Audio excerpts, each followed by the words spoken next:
Hello everyone, welcome back to the second part of the video.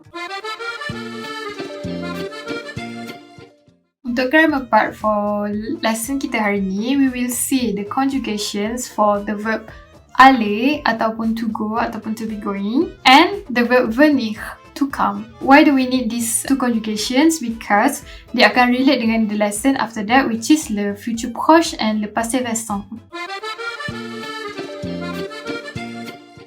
First of all, let us see the conjugation for the verb aller, to go. We have je vais, tu vas, il, elle va, nous allons, vous allez, ils, elles vont.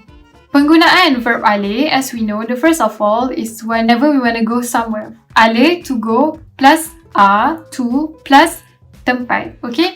For example, je vais en France, I'm going to France, je vais en Malaisie, I'm going to Malaysia, je vais à Grenoble, I'm going to Grenoble, and so on. Okay? And penggunaan aller ni juga digunakan untuk one type of conjugation, which is conjugation for future.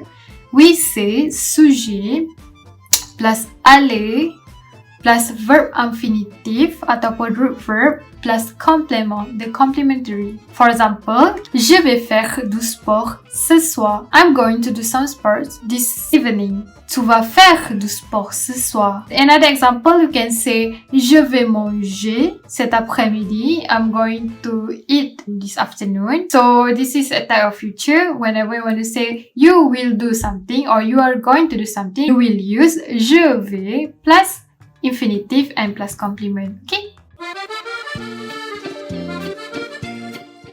Next, let us see the conjugation for the verb venir ataupun to come.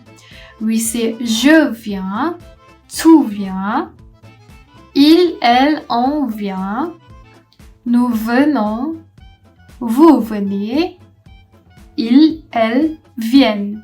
Penggunaan verb venir ataupun to come is like the normal thing lah. I come from Malaysia, I come from Morocco. Viens plus always dengan de, which is from.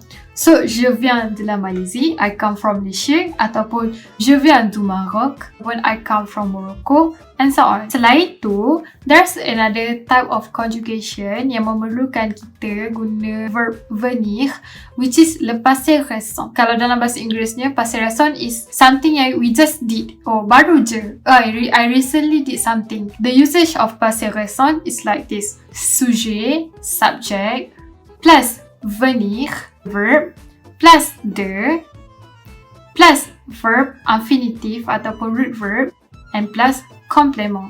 Let us see some examples of passé récent. We say, je viens de faire du sport ce matin. Oh, I just did some sport this morning. Tu viens de manger il y a 40 minutes. Oh, you just ate 40 minutes ago. Je viens de me réveiller à 7 heures. Maksudnya, oh, I just woke up at 7 o'clock. Right now, let's just see another grammar rule about present continue ataupun continuous present, sama je macam English. Continuous present ataupun present continue is used to indicate that we are doing that action, that the action is being done. Right. So, when we want to use the present continue, kita akan guna the conjugation for the verb être. Let us just recap the conjugation. Je suis, tu es, il, elle, on est, nous sommes, vous êtes, ils, elles sont. Cara penggunaan continuous present ataupun present continue is that we have sujet plus conjugation of être plus en train de, sedang melakukan, plus the verb, root verb, it's infinitive. For example, we can say je suis en train de faire du sport ce matin. I am doing sports this morning, and so on. Okay?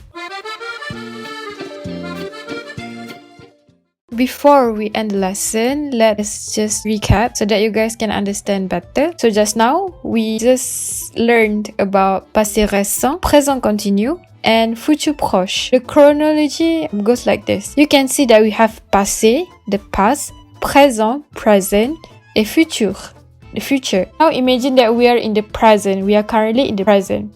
To say that we just did something, that we recently did something, we will use passé récent. So we will use venir de plus infinitive, like je viens de manger un sandwich.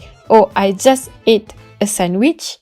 When we are in present, we will use présent continu or continuous present. So we will say, je suis en train de manger un sandwich. I am eating the sandwich. So kita guna être plus en train de plus infinitif.